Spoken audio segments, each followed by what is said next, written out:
Feeling the Big 12 expansion love on this March day? Let me explain.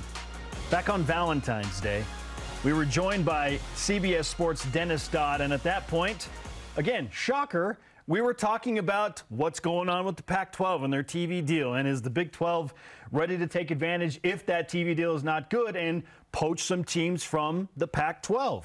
Well, during the discussion, Dennis Dodd told us this specific thing about what he thinks Brett Yormark's plans were and are moving forward.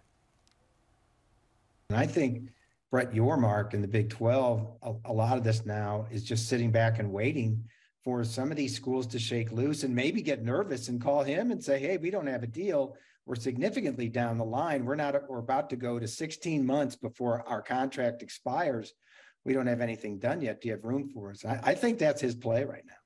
Jason, it kind of feels like Brett Yormark isn't playing the waiting game anymore. While it might have been true on Valentine's Day, this is according to Dodd's latest, which he used the phrase, ready to pounce, to which University of Utah Athletic Director Mark Harlan responded on Twitter, quote tweeting, "Give me a break.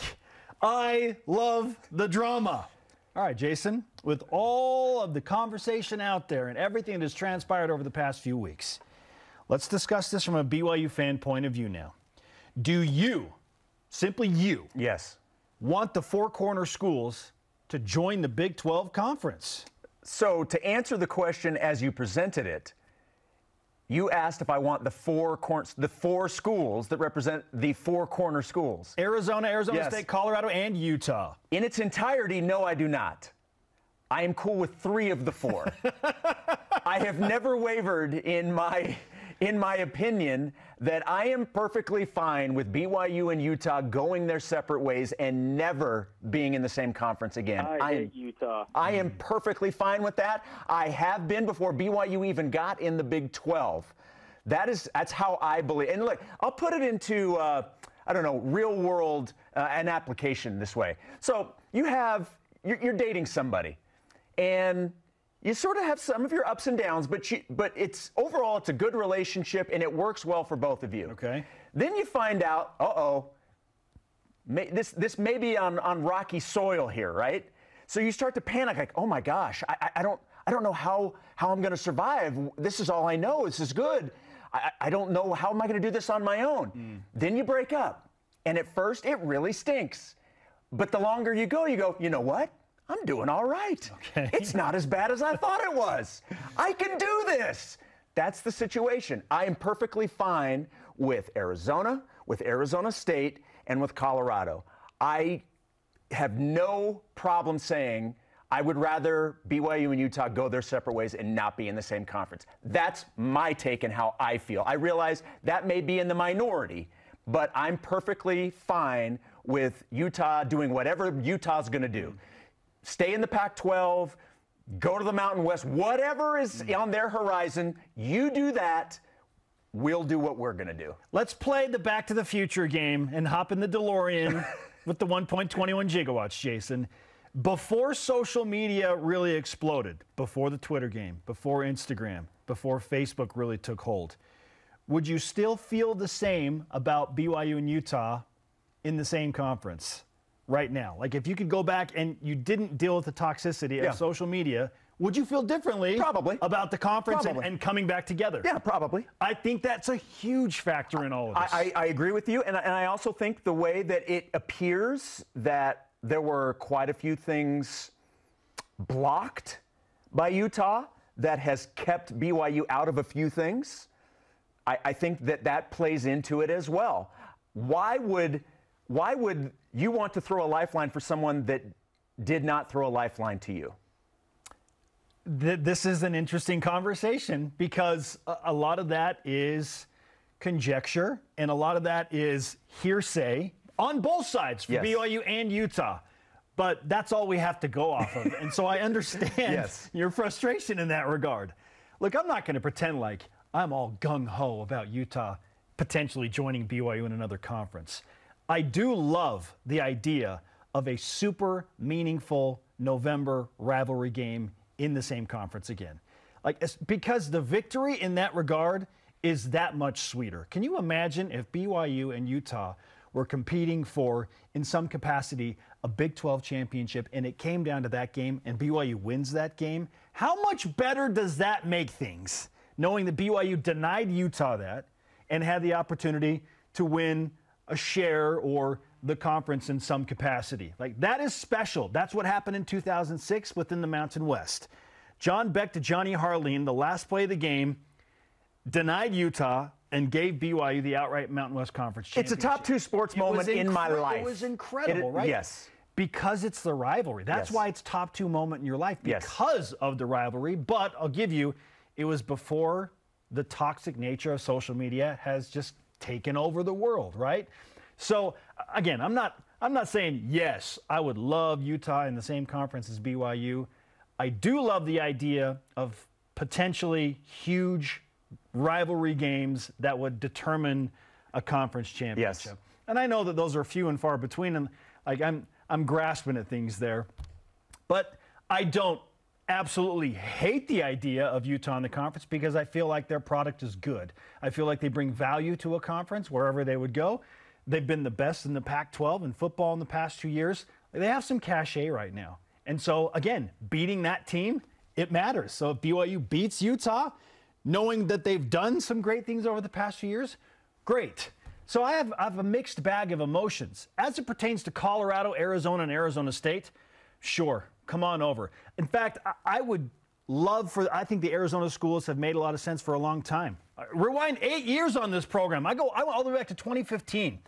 And when Arizona and Arizona State first were complaining about the situation in the Pac-12 with Larry Scott, and can you blame him? I mean, he ran that thing into an absolute iceberg. This is the Titanic for George Kliavkoff at this point. It feels that way.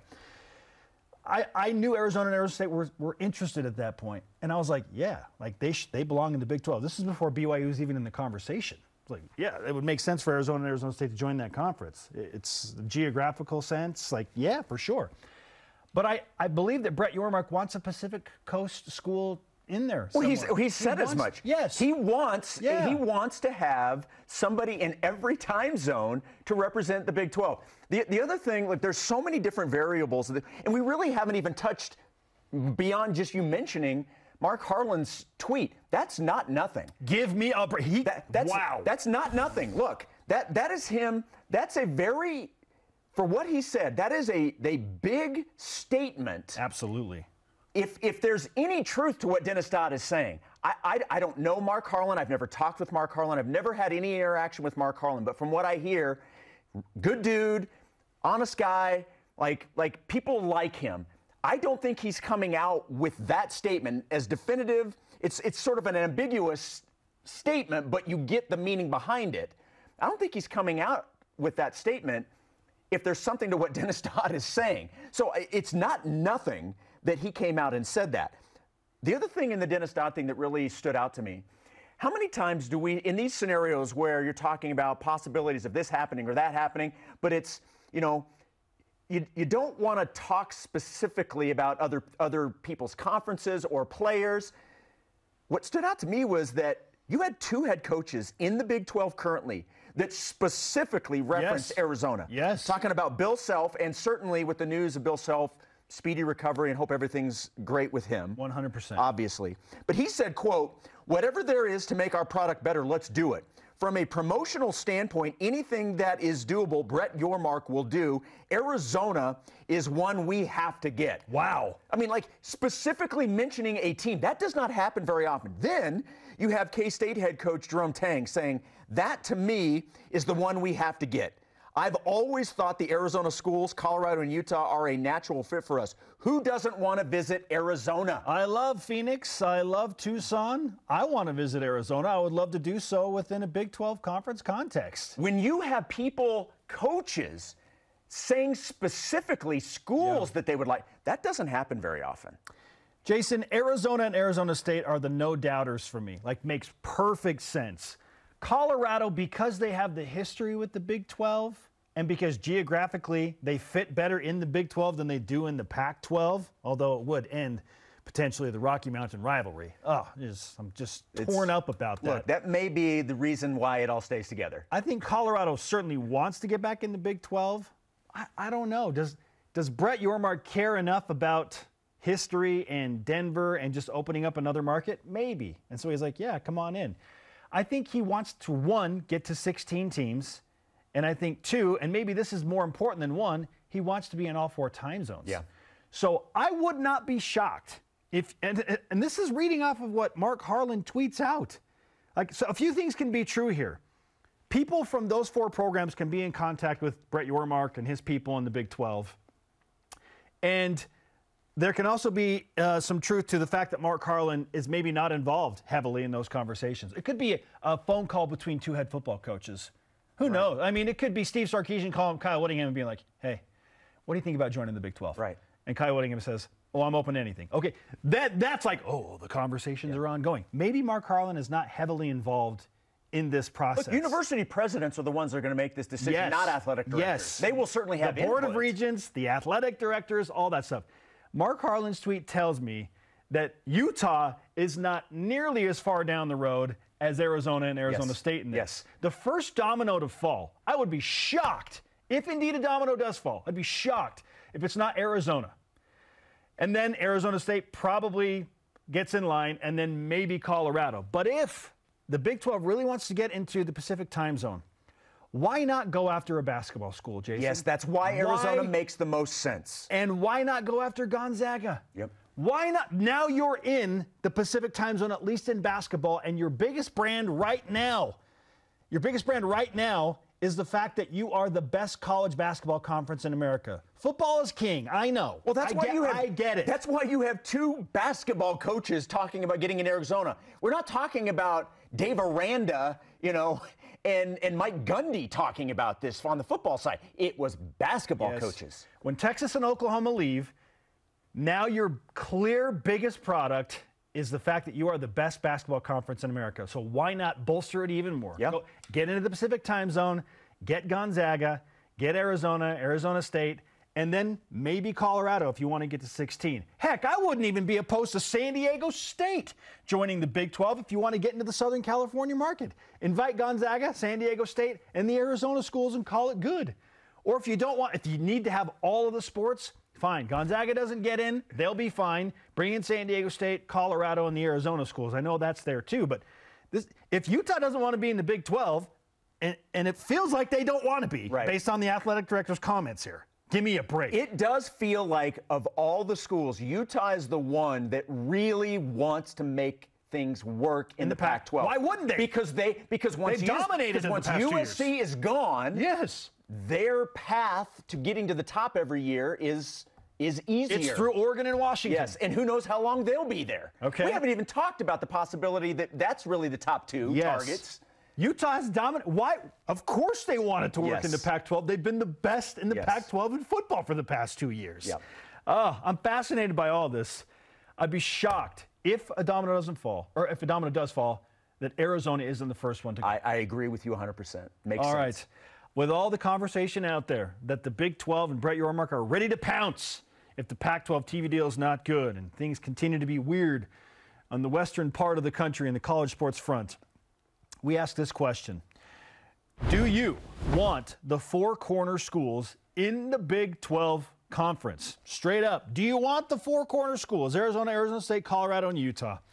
At TN Snowboarder on Twitter says, would much prefer the triumvirate. Utah should stay in their research conference. From